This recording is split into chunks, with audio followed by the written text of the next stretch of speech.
We have a lot of skeletons, but nobody wants to bring them out of the closet. I'll never forget what they did. They stole my job, they stole my livelihood, they stole everything from me. They call it progress, but I call it destroying a country. This country betrayed a lot of people. And I just happened to be in the group, that's all.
This is the Burrard Dry Dock in North Vancouver.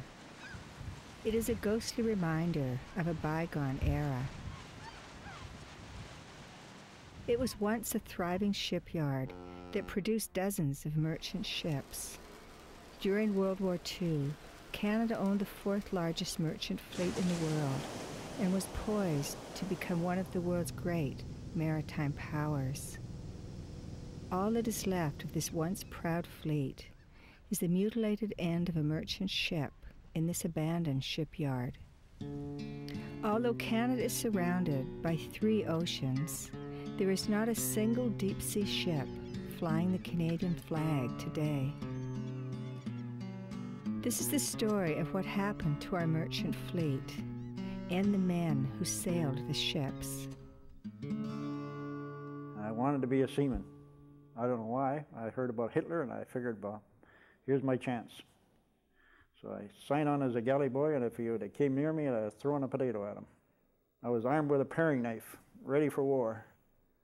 I was 16, just shy of 17 when I first went to sea. I went because I couldn't stay in the army, which I joined and was thrown out because I was underage, because the war against fascism was on. My friends who were older were off to war. My brother was in the army. And you just felt you had to be part of it at that time. You know, I was going to be conscripted eventually, and I had no real feeling for the Army or for the Air Force, and that's what I did. I joined the Merchant Navy. They didn't know I was only 16, so away we went. I ran into a friend from school that I hadn't seen for a long time. I asked him where he had been, and he said he just got back from Murmansk. I said, that was in Russia, wasn't it? He said, yeah, it is. I said, how'd you get over there? He said, oh, I'm sailing on merchant ships. So I asked him how you go about sailing on merchant ships, and he told me to go up to the new post office building in Ottawa, see Captain Randall, the director of merchant seamen, and I'd be out in no time. One has to realize that they were often looked upon as the outcasts of society. That was a kind of job that one did to escape reality, to turn to travel, whatever sort of thing. Real people really didn't want to do that job. I think the uppermost in my mind was gainful employment, regardless of the fact that I never gave too much thought to the fact that the war would have an effect on going to sea. You're kind of naive when you're 14, you know.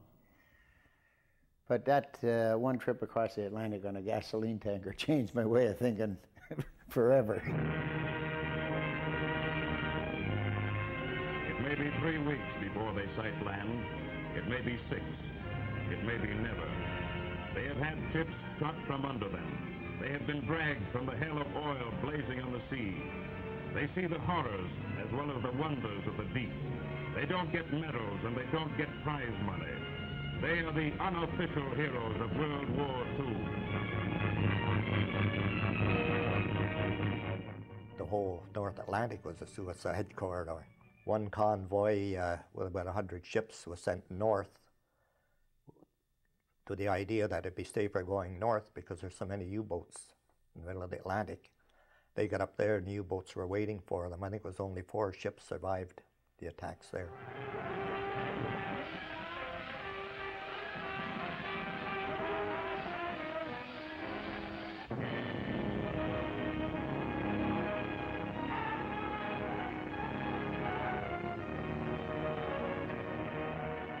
Most of the time it was at night. Oddly enough, the U-boats used to favor night attacks.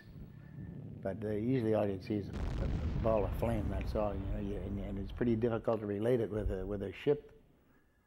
But I think that the most graphic thing that occurred to me was when you're crossing the Atlantic and you're sailing through a previous convoy's route, and the wreckage that's still around, like floating lifeboats and life jackets and oil, heavy patches of oil. You realize that the people that went before you had a rough time.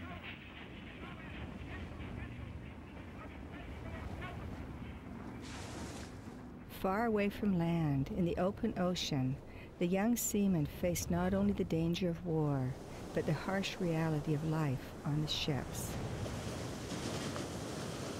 The ships were terrible places to work.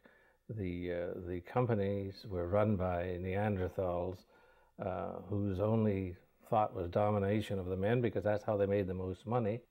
Conditions on ships were 12 hours on, 12 hours off, 7 days a week for less than $100 a month.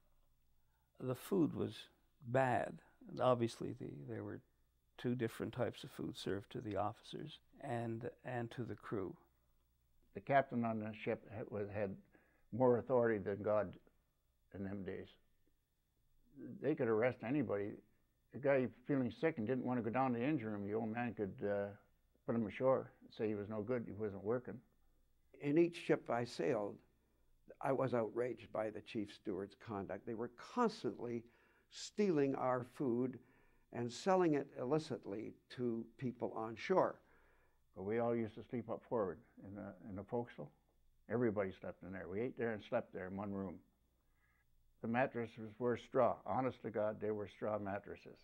The bathroom used to be a piece of plank 4 or 5 feet long, sticking over the side. And you used to go to the bathroom there, go out, hold on to the railing. With the wages we were getting, they weren't supplied any clothing. We had to buy our own. So what we quite often did was a few of the seamen would chip together, buy a good top coat, and then as one seaman was coming off watch, he'd give it to the other one to wear on his watch. The youngsters who came in found themselves really for the first time with a sense of identity, and their fellow crew members were their first real family. Founded during the Great Depression, the CSU was organized by seamen themselves in opposition to the company unions orchestrated by ship owners. The attempt to unionize met vicious antagonism on the part of the shipping companies.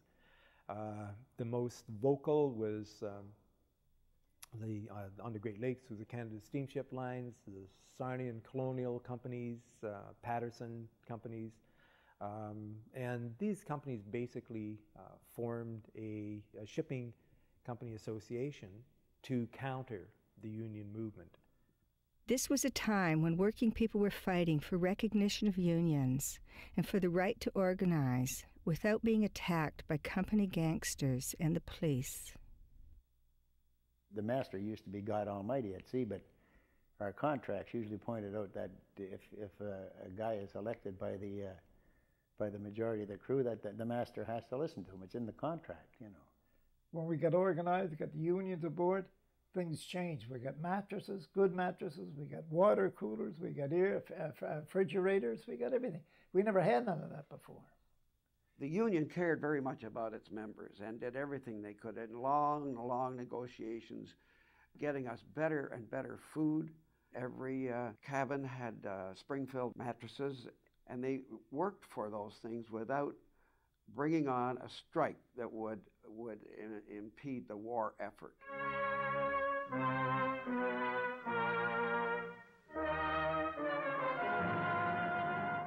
Just so, all winter long, the ships have come and gone, quietly and steadily into the Canadian harbors, quietly and steadily out again. Yet they come over the horizon from danger, and when their smokestacks drop out of sight on the long voyage home, they know not where or when the peril will strike. For 5 years of a 6-year war, these guys were doing a job that was far more hazardous in terms of loss of life and injury than that by the Navy or any of the military. 1,651 merchant seamen had lost their lives by the time the war was over. Survivors returned home, but unlike members of the armed forces, seamen were greeted with no ceremony or fanfare. There was no recognition for them. There was no publicity of the job that they were doing. They were virtually the unsung heroes of the war. Because they were not officially part of the armed services, the Canadian government refused benefits to members of the Merchant Marine. These young men, who had become seamen because they wanted to contribute to Canada's war effort, were now left out in the cold. You couldn't get government grants, you couldn't get gratuity, you couldn't go down to the Veterans Affairs and ask to be sent to school to learn a trade because you weren't in the Army and they needed service. We were not included. When the war was over, seamen expected an end to their long hours and a raise in pay. After all, they spent 5 years risking their lives on the high seas. The opposite happened. Contrary to what was promised, shipowners demanded that seamen continue working the 84-hour week with a 30% cut in wages. They were forced into a bitter strike. They were basically looking for the simple process of improved working conditions, better wages, health care programs, this sort of thing. Shipping companies had made enormous profits during the war, and owners now felt threatened by seamen's demands. The strike that occurred in 1946 was a legal strike. That didn't stop the shipping companies from bringing in these scabs. It didn't stop the RCMP from assisting them. It didn't stop the Canadian National Police from assisting the scabs. There were police motorcades, motorcycle motorcades from Montreal, bringing scabs in, crossing picket lines. The same men who braved the cold waters of the Atlantic during World War II were now being attacked by the shipping companies and the police. For a group of people that served the country honorably, I don't think they responded too well. It was a complete turnaround from the heroes and dungarees that they used to call us, and we used to be lauded and sung and everything else, you know. Support for the CSU was still strong amongst the general public. Memories of the war and the high death toll of merchant seamen were still fresh in people's minds. As tensions grew, the government ordered the shipping companies to comply with nationally accepted standards. The 1946 strike was won. Brought about the 8-hour day. It did away with the 4 on and stay on and no overtime, and established the union as a credible union. We were encouraging other unions to stand up and fight. Wherever there were workers in trouble and we could help them, we did. It was a spark plug for the rest of the Canadian Union movement. Anytime there was a strike anywhere, if they asked for help, the Canadian Seamen's Union would be there to help them. I know myself, I walked on picket lines for the textile mill where the women were on strike and scabs were crossing. I got arrested for it. They were very, very helpful to our union of textile workers when we had strikes. They always came to help us and support us. They just fitted in with our people, and you didn't know who was a cotton mill worker and who was a seaman. The Canadian Seamen's Union was widely respected for its progressive policies. It was one of the first unions to publish a bilingual newspaper. The CSU organized schools for ship's delegates and was one of the first unions in Canada to obtain equal wages for non-white workers. CSU members often took part in the struggles of working people in many parts of the world. I was in Sri Lanka in 1948, and the printing company there were on strike, and they asked us for support. So I got quite a few of the seamen to go on the picket line with me, and they made up all the placards, posters and everything, and we had quite a turnout, a big turnout of the public. This was, a shock to everybody, because never before in our history had any foreign seamen or any foreign workers come and publicly solidarize with workers in our country in a struggle, and they happen to be white workers. The CSU success stuck in the craw of the Canadian government, of the business community. And when they had the opportunity to revert and correct the situation, they took advantage of it. That opportunity came with the start of the Cold War. Suddenly, communism was the new enemy. Communism is a creed, spreading unseen from mind to mind. Who could tell the extent of its invasion? But the question remained. If attack ever came, would it be from without or from within? The Cold War set the tone for the trade union movement entirely. It set the tone if you were in a red union or if you were not in a red union. If you were in a red union, you were attacked. If you were not in a red union, you were, it was demanded that you conform and that you attack the Reds. And that is what little I saw of things. That worked. Organized labor in North America grew dramatically during and after the war.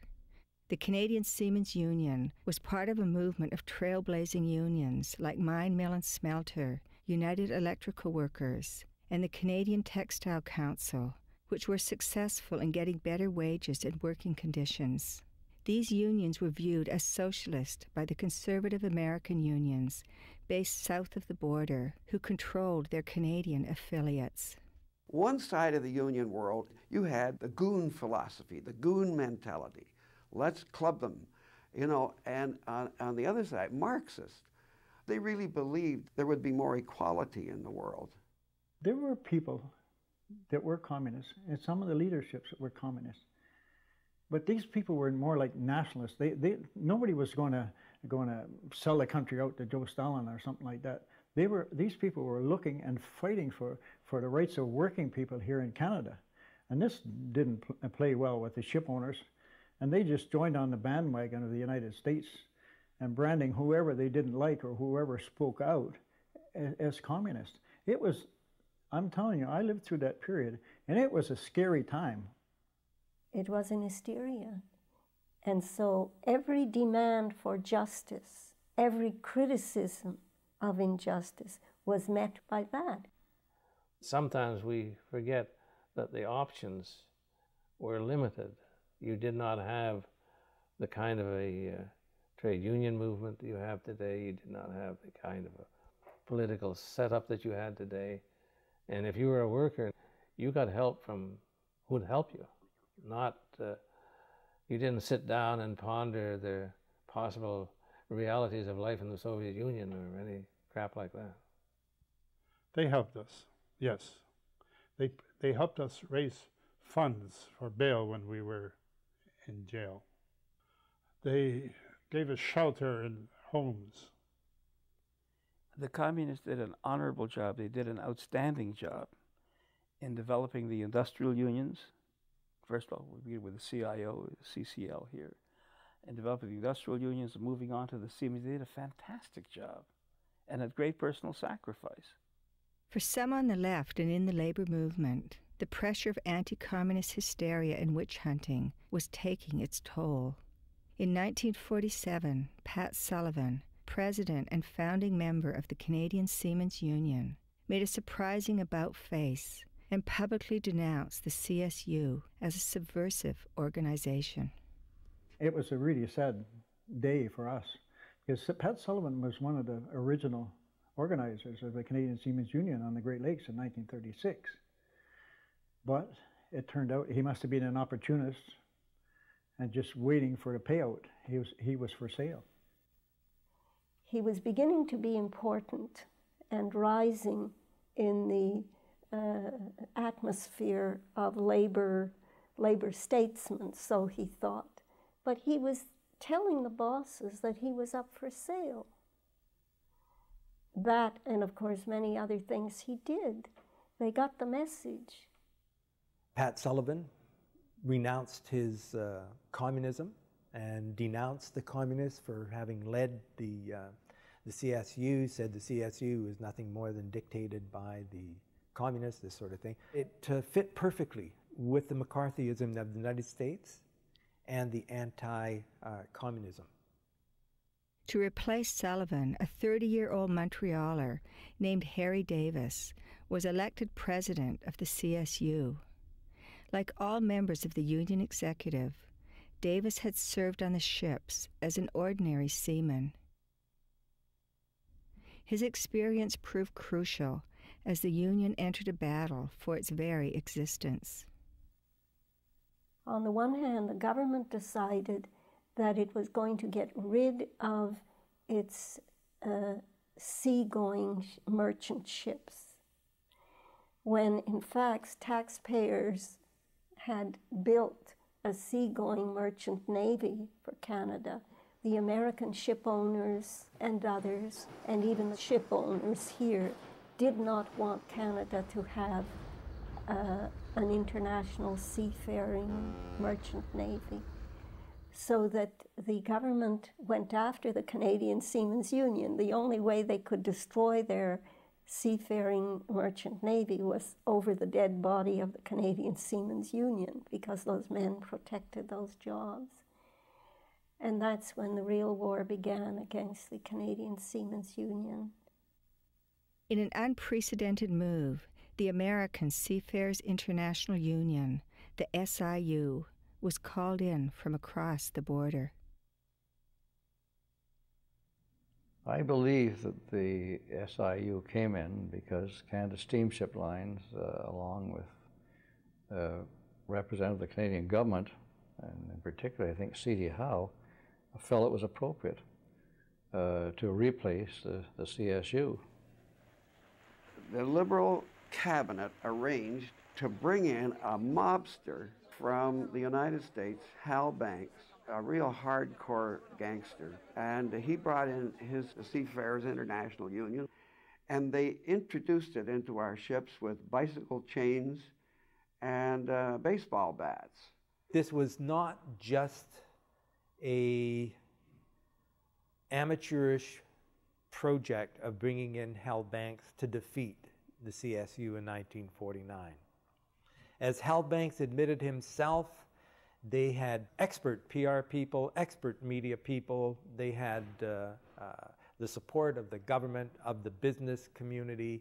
They also had an important element, which was Banks's, quote, broad-shouldered boys, who came in and just beat the hell out of the strikers. They controlled the Union through fear. He had a big white Cadillac he used to drive up to the hall and park, a big white Cadillac. You know, just, he was the boss, he was the man. And here was a guy who wasn't supposed to be allowed to enter Canada because what he'd done in the United States, kicked a man to death, convicted and charged with a lot of crimes in the United States. But he was brought in here to do a job, to break the Union.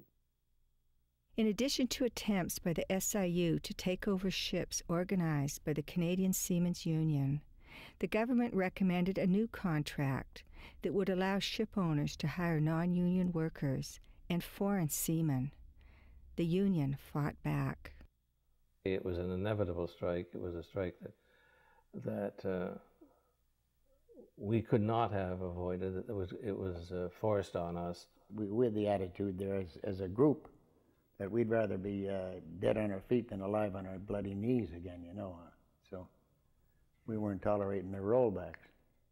In March 1949, the CSU struck the Lady Rodney, owned by Canadian National Steamship Lines, the first company to sign an agreement with the SIU. In the early hours of April 8th, trainloads of scabs, escorted by RCMP, arrived from Montreal to break through CSU picket lines and board the ship. They shunted them in, and the wharf, the sheds are level with the boxcars. So they open the doors towards the sheds, they open the one towards the waterfront, and they operate and unload them right by the gangplank. And they run it, all down it and all up the gangplank. All hell with gunfire, bottles thrown, hoses that they had on the ship hooked up to give it us so we couldn't get up the gangway.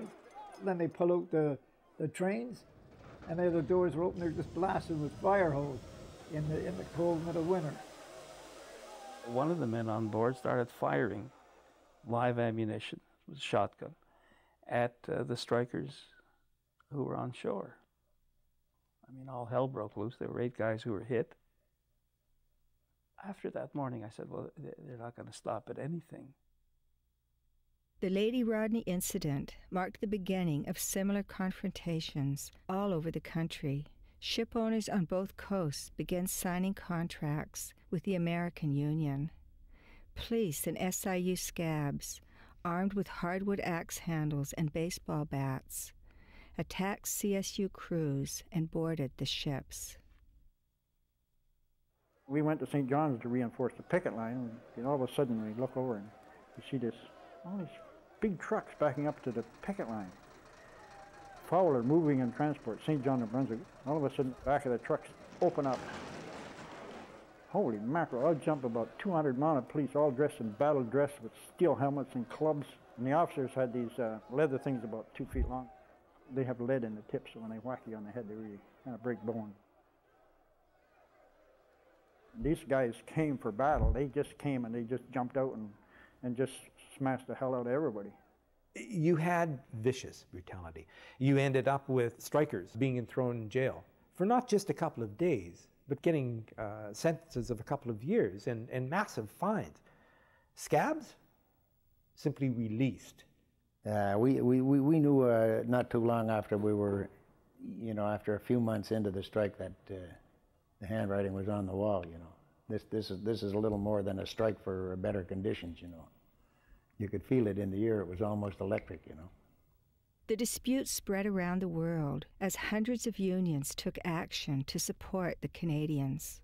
Dock workers, tugboat operators, and railway workers in 26 countries refused to unload the struck Canadian ships. 60% of worldwide shipping was affected. In New Zealand, the 27-man crew of the Tridale were arrested for mutiny under the Admiralty Act and given 2 months of hard labor. Gunboats opened fire on CSUers in Cuba. 3 were murdered in San Francisco. Dock workers in Cape Town, South Africa, refused to work the struck Canadian ships. In Brisbane, Australia, the Triberg was manned by scabs flown in from Montreal. In Melbourne, the Haligonian Duke was declared a black ship, and Australian longshoremen refused to touch it. After several months, the Australian government brought in the Navy. But nowhere did the strike receive more support than in Great Britain. 30 food ships and 70 other vessels lie idle in London docks. The Canadian ship Beaver Bray, which dockers refuse to unload due to a wage dispute between its Canadian crew and the owners, is cause of the trouble that now involves more than 8,000 men. Condemning the men's claim that the stoppage is a lockout engineered by the employers, cabinet ministers brand the strike as a communist maneuver. Vital exports are held up while the dockers hold the country to ransom. We weren't opposed to the dockers working on those other ships and unloading that cargo. We were just asking that they not work the the Beaver Bray. We marched from, march started in the east end of London, and we marched up to Trafalgar Square, and they had the music there. They played the 12th Street Rag, and the headlines came out in the paper. The next day, the Canadian Seamen were marching to the red flag. In Trafalgar Square, their leaders speak.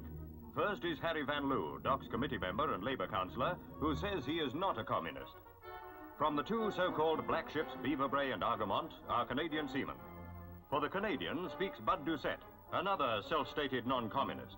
All this talk while ships lie idle in the docks. More troops are called in to speed the unloading of food ships. Navy, Army, and eventually Air Force men safeguard the nation's larder. Not since the general strike has Britain faced a graver hour at home.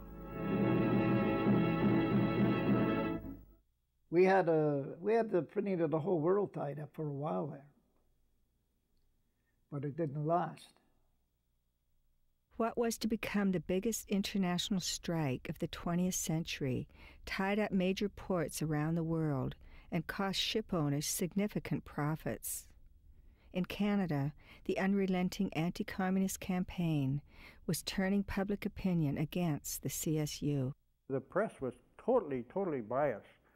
They never came to the picket line, never came to the Union Hall and say, hey guys, how does it feel to be suffering from malnutrition, have scabs all over your body, and you haven't shaved or showered in a month, eh? And how does it feel to be sleeping in a flop house on St. Lawrence, Maine, or under a bench in the Union Hall? We never heard nothing about that. Every criticism of the government was countered by he's or she's a communist. And so there was no argument because you were a communist. It was an hysteria. They just went with Senator Joe McCarthy all the way. It was a pivotal moment in Canadian trade union history. Pressure was mounting on the Trades and Labour Congress of Canada to expel the CSU. When the Congress continued to defend the union, the American ambassador, Lawrence Steinhardt, telephoned Percy Bengoff, president of the Congress, and demanded the expulsion of the Canadian Seamen's Union. General trade union movement, very fearful of being tarred with the same brush, lost track of the justification of the demands of the left-wing unions, or of the validity of the kind of struggles which they were carrying through, which were on behalf of the workers, and under the pressure of the political division, moved totally over to the government side, and consequently over to the ship owner side, to the boss's side, and isolated the union. But the labor movement cooperated with it, the government cooperated with it, and the owners cooperated with it. And when you have evil that has so much help, it's not going to stop very fast. When you get the whole trade union moving, siding in with a company, and the government siding in with a company, you're dead. Under tremendous pressure, the Canadian Trades and Labour Congress expelled the Canadian Seamen's Union on June 1st, 1949. It was a way of going backwards and trying to take away the gains we had made as the result of organization during and after the war. And it did a lot of harm. A merchant seaman who was painted and tarred with a brush of communism through no fault of his own. Not only is he ostracized from a ship at sea, he's ostracized from a job ashore. And he's got no training for a job at shore, because you have to remember, most of these people were kids, teenagers. The average age on a lot of the ships, 19 years old. You couldn't defend yourself. What were you going to defend? You weren't getting the jobs, you weren't getting the money. And if they found out you were a seaman or some kind you were involved in, they didn't want to hire you. I think that the Canadian Seamen's Union in some ways was used as an example. The Canadian Seamen's Union was thrown out of every house of labor that existed. And once they were thrown out of the house of labor, then that meant that they were open game for raiding. and they were just raided to death, essentially. Shut down, kicked off, raided. Many of the seamen never recovered from the destruction of their union. For these men, the loss of their jobs meant the loss of their identity. These guys sailed during the war. They were made all kinds of promises. They were going to do this for the seamen, that for the seamen. There was more merchant seamen killed during the war than sailors in the Navy here. When you survive a bloody thing like that, World War II, and then you start asking yourself, was I looking in the right direction for the enemy when I should have been looking behind me, you know? It gives you that kind of disillusionment, and some people can't stand up under the pressure, you know. Some went to Toronto, some went to Vancouver, some went out west and all over the place. Some of them ended up dying in boxcars, some of them ended up rubby-dubs and dying on the streets. A lot of them. Cody McMillan, Sandy McDonald, Johnny Baldwin, couldn't get good work, couldn't get good jobs, so they ended up sitting around the park bench with wine and stuff, and they ended up falling apart. It's 50 years now. I still feel angry. I still feel the same. I still feel the same as I did in those days. I never forget what they did. They stole my job. They stole my livelihood. They stole everything from me. In the strike in 1949, I was 19 years old. I spent a quarter of my life spent at sea. They took this all away from me. They dispersed us, just threw us out like garbage.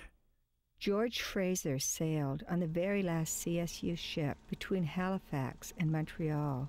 When Hal Banks's SIU came on board, he was faced with a tough decision. This, to me, was one of the saddest things that ever happened in my life. I had two choices. I could sign up with the SIU or just never sail again.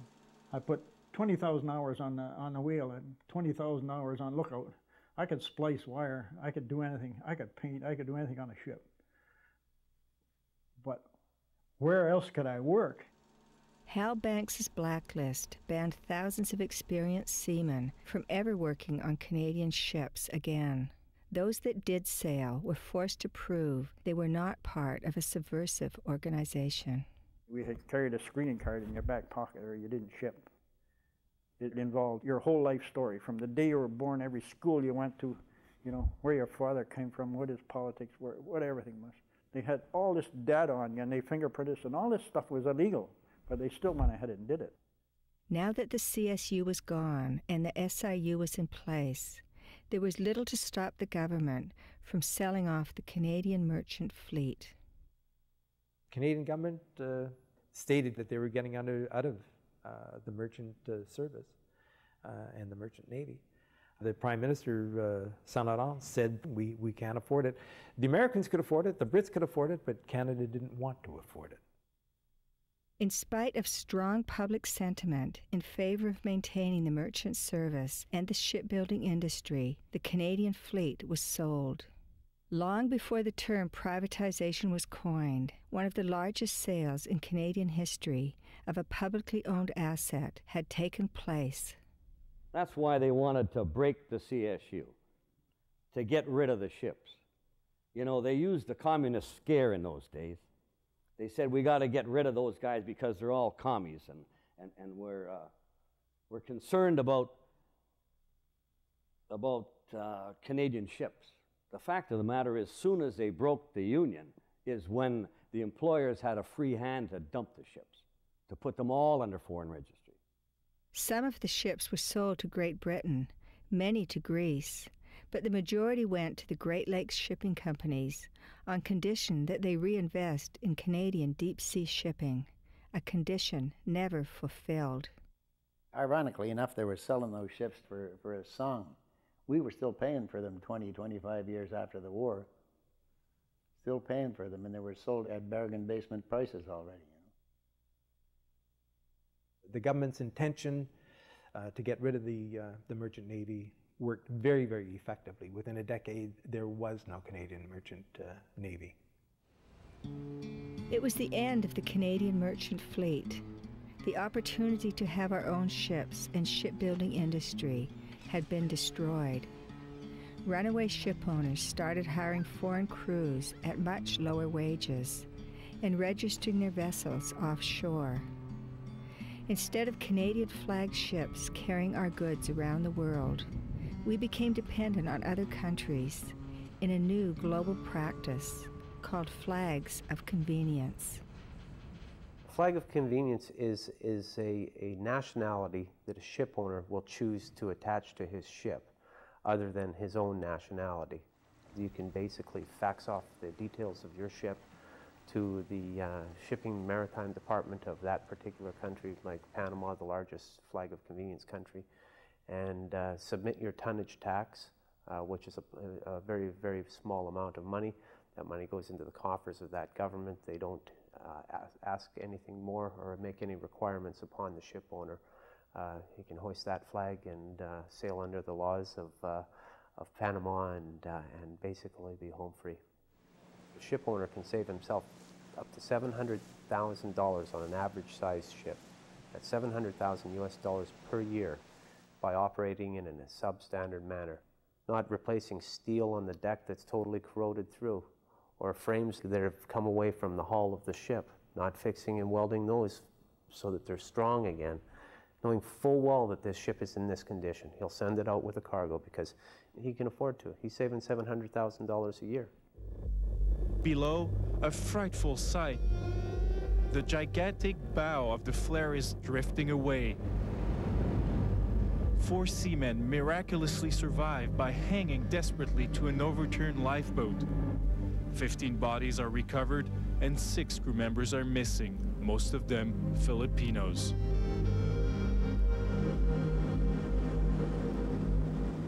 This steel ghost wandered for 4 days on the ocean, a symbol of a shameful secret of the international world of maritime transportation.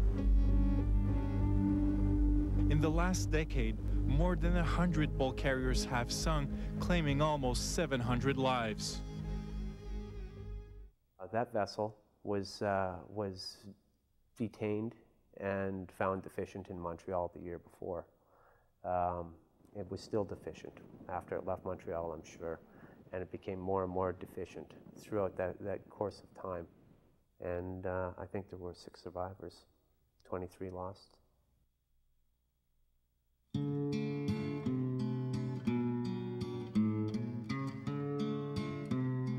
The conditions that we achieved in those wartime years were far better than any ship you'll find, certainly under foreign registry. Today, oh Michael, they're disgusting. I've seen ships lying off English Bay in Vancouver, absolutely rust buckets. It's pathetic that what the unscrupulous conduct of ship owners in our time is, it's beyond scandalous. The vast majority of ships coming and going from Vancouver's harbor are flying flags of convenience. This is the fastest growing sector of world shipping today.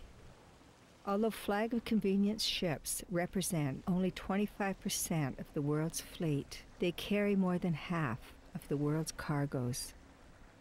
One of those ships is the Atlantis II, abandoned by its owners in Vancouver's harbor. It is in such bad shape, port authorities refuse to let it sail. For months, the unpaid crew have been living on the dilapidated ship with their supplies and water running out. We want our money and we want our tickets to go home. That's all we need.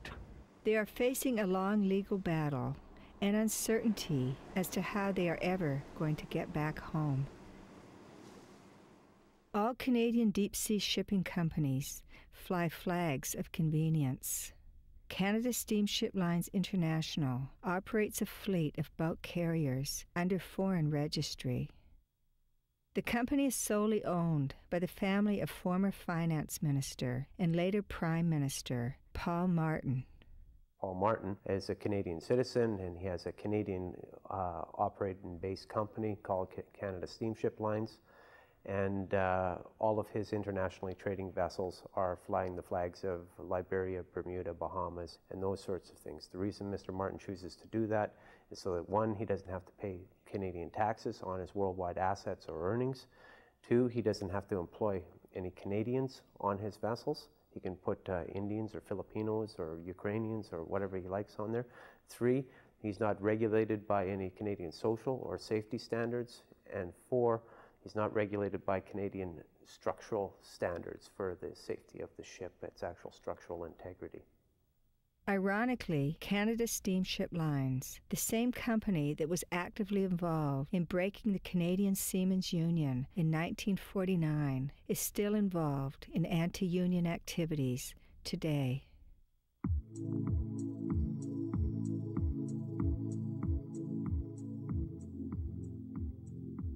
As the CSL Yarra makes its way along the Australian coast, bound for Adelaide, the atmosphere on board is less than buoyant. The ship's owner, CSL, is about to sell the Yarra to an Asian subsidiary, re-register it in the Bahamas, and replace its 17 Australian crew with 25 Ukrainians. As a result, CSL will save around $2 million a year in wages and costs, and what's more, the company will avoid paying taxes. But the ship will still carry the same Australian cargo around the same route from Adelaide to Melbourne and Brisbane. They didn't take the ship away to change the flag to a third world country. They determined, they were so cocky and confident, they determined they would do it in an Australian port. They took the ship to a small port called Port Pirie and re-registered it in the Bahamas, and we're in the process of flying in a Ukrainian crew. The Port Pirie standoff became front-page news. Australians rallied around the crew and opposed the incursion of foreign flag vessels into Australian waters. All we want is our right to man our ships. While a strong police presence prevented these demonstrators from getting onto the wharf, 4 others managed to chain themselves to the berth hours earlier. They're incensed at CSL Australia's decision to reflag the CSL Yarra, rename it and replace its Australian crew with foreigners. Ironically, when the crew refused to leave the vessel and fought for their jobs, their families, working men and women, refused. Mr. Martin's company then took those individuals to the Australian Supreme Court to sue them for contempt. If this ship is handed over to foreign seafarers, then where are they going to go? Because the next ship on the Australian coast may be handed over to foreign seafarers, and in the end there'll be no jobs for anyone. They sat aboard that vessel for 21 days. Canadian Steamship Line turned off the electricity, removed all sewerage connections. There was no food aboard, turned off the water connections, and basically developed a strategy of starving them out in this small port out in the Australian outback. Port Pirie Mayor Ken Madigan's ensuring the welfare of the crew, today delivering 50 loaves of bread and 40 litres of milk. After weeks of dispute, CSL re-registered the ship in the Bahamas and sailed with a Ukrainian crew. The Australian crew members of the Yarra were left without jobs. Effectively, what Canadian steamship lines are doing in Australia is opening up the market to the introduction of guest labour, developing country standards of employment, taxation avoidance, Australian regulatory avoidance in a systematic and strategic and objective way. I mean, you really are talking about a shipping company that is a bottom feeder here, that is working at the worst end of corporate governance and company ethics. Maybe Mr. Martin doesn't know about it. You make your own mind up.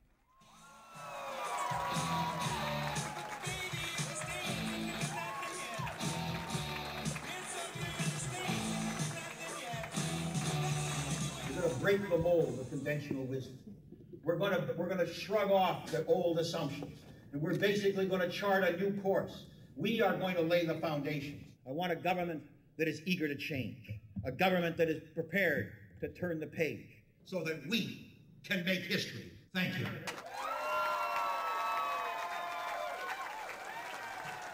Your company has been accused by the Australian media of union busting in Australia. Can working people trust you to be their Prime Minister? Well, you'll have to talk to the company, but my understanding from what I've read in the papers, in fact, what they've been doing is simply following the law as established by the Australian government. Well, are you still taking workers to court in Australia? Sorry, we have to keep it very clear. Step back. Mr. Martin's having a ship built in China right now. He's building a ship with a German company. It's a joint venture. The German company is called Oldendorf, and they're one of our major pariahs in the world. They're absolutely maddening in terms of trying to deal with issues of their workers when their workers are being mistreated. Mr. Martin's a business partner with Mr. Oldendorf. I think his name is Egon, and he's building a ship in Dalian, China. What's going on here? This man could be our Prime Minister. I think there's a problem with that, and it's time that people start waking up to these issues.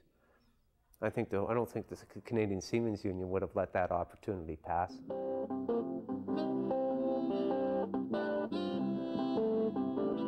out here walking instead of working, 'cause we're protesting tax evasion by the rich. We're only starting to let Paul Martin know we're pissed off.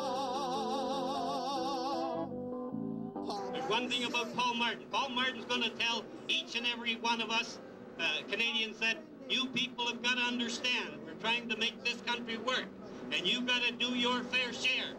What Paul Martin can do to help to make this country work is bring those ships back and put Canadians on them.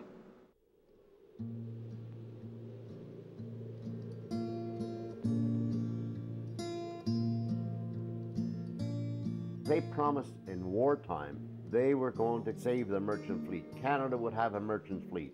The Canadian merchant seamen were going to have jobs after the war because they were going to maintain the merchant fleet. It's completely ludicrous. If you'd say today, here we are with 3 ocean fronts, and Canada is a big exporting country. How many ships do we have in Canada now? How many deep sea ships flying the Canadian flag? None. I think Canadians paid the price because we're a nation that is sea to sea. It's bordered by water on all 3 sides of it. And it's rather a curious anomaly not to have our own merchant service.